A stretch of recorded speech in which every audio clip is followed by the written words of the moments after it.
سيحل نادي ريال مدريد بالمغرب يوم 6 فبراير بمطار الرباط بسلة، وذلك للمشاركة في كأس العالم للأندية التي تنظمها المغرب في الفترة المتراوحة ما بين فاتح فبراير إلى 11 فبراير. وسيحل نادي ريال مدريد إلى المغرب بوفد يضم 140 عضوا، وسيبدأ ريال مدريد مشاركته في مونديال الأندية في دور النصف بمجمع الأمير مولاي عبد الله بالرباط، الذي عرف تغييرات جذرية على مستوى مرافقه استعدادا لهذا الحدث الكروي الكبير الذي سيستقطب جماهير كبيرة خاصة المغربية لدعم ممثل الكرة المغربية الوداد الرياضي، الذي سيكون في مواجهة صعبة وقوية أمام الهلال السعودي.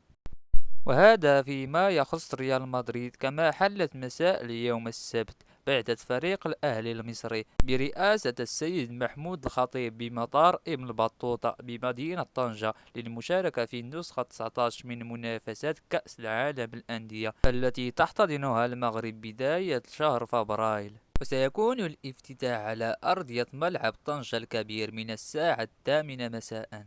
كما نشرت جريدة المنتخب بأن أعضاء من الطاقم الطبي التابع للمنتخب الوطني يشتغل مع الوداد الرياضي تحضيرا للمونديال الأندية، وذلك لتجهيز اللاعبين على المستوى الطبي، خاصة الذين يشكون من الإصابة والإرهاق بسبب كثرة المباريات، بالنظر لتواجد الوداد بمركب محمد السادس لكرة القدم بسلام.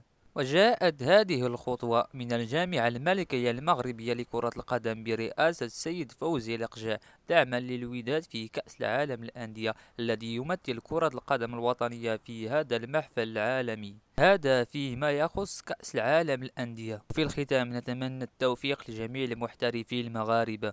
في أمان الله ومع السلامة.